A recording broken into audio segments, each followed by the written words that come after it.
방귀는 하루에 몇 번 정도 끼는 게 정상인지, 자주 끼면 건강에 안 좋은 건지 궁금합니다. 네. 방귀는 하루에 30번 이내에서 평균적으로는 20회 이내로 끼는 것으로 되어 있습니다. 방귀를 자주 낀다고 해서 건강에 나쁜 영향을 주는 것은 아닙니다. 네, 원장님, 먼저 방귀는 왜 나오는 건가요? 네. 방귀는 우리 몸 안에 고여있던 가스가 배출되는 자연스러운 현상입니다. 우리 몸 안에 가스가 고이게 되는 원인은 두 가지를 생각해 볼 수 있는데요. 첫 번째는 음식과 함께 섭취하는 공기고요. 또 한 가지는 우리가 섭취한 음식물이 장내 세균에 의해서 발효될 때 생성되는 가스입니다.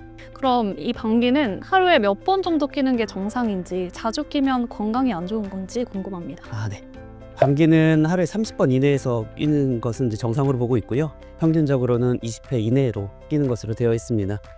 그리고 양으로 환산을 하게 되면 0.5리터에서 1.5리터 정도 하루에 끼시게 되고요. 그렇지만 이제 방귀를 자주 낀다고 해서 건강에 나쁜 영향을 주는 것은 아닙니다.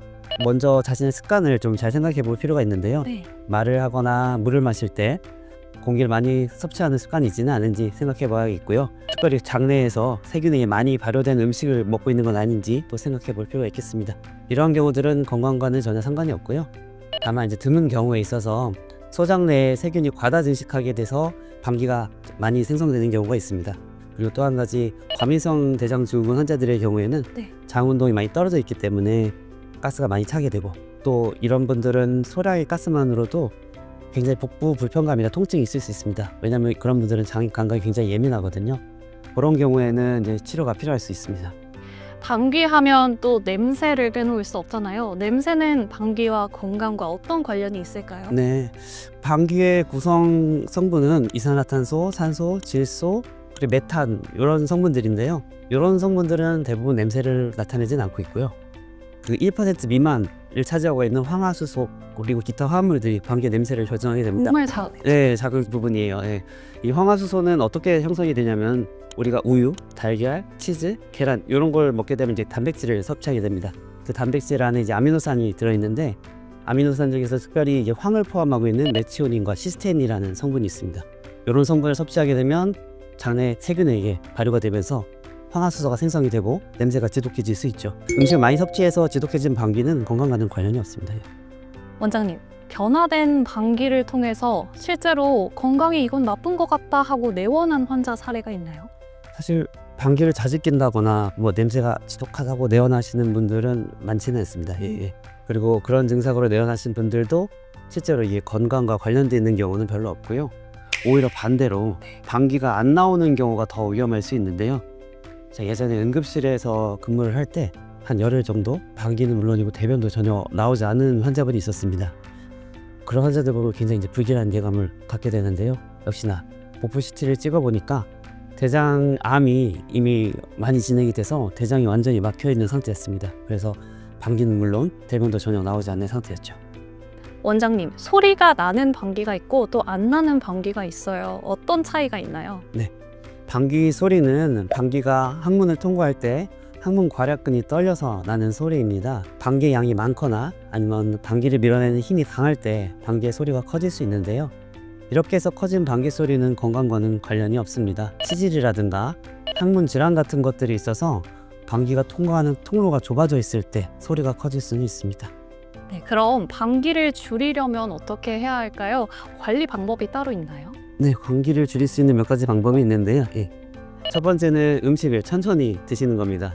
천천히 꼭꼭 씹어서 드시면 음식과 함께 섭취하는 공기의 양이 줄어들고, 그렇게 되면 방귀의 양이 줄어들 수 있습니다.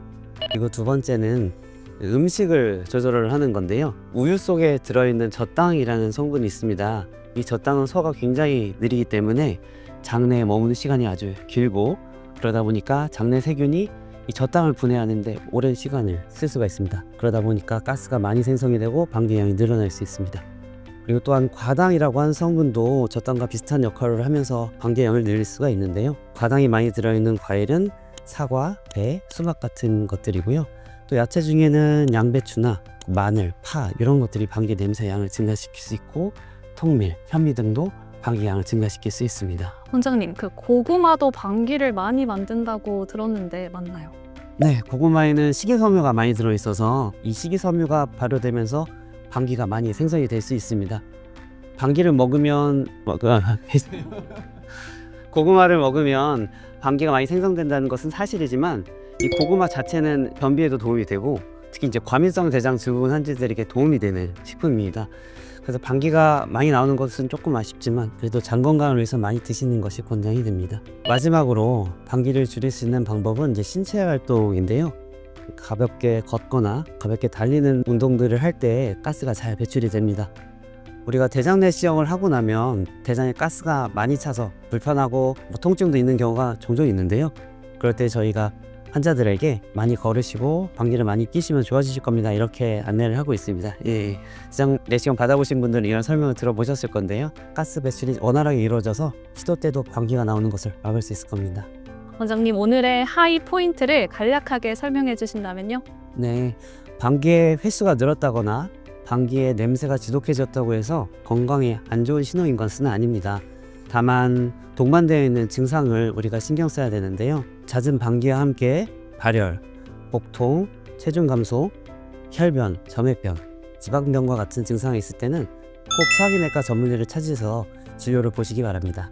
네, 오늘 이렇게 방귀와 건강에 대해서 한우람 원장님과 함께 자세히 알아봤습니다.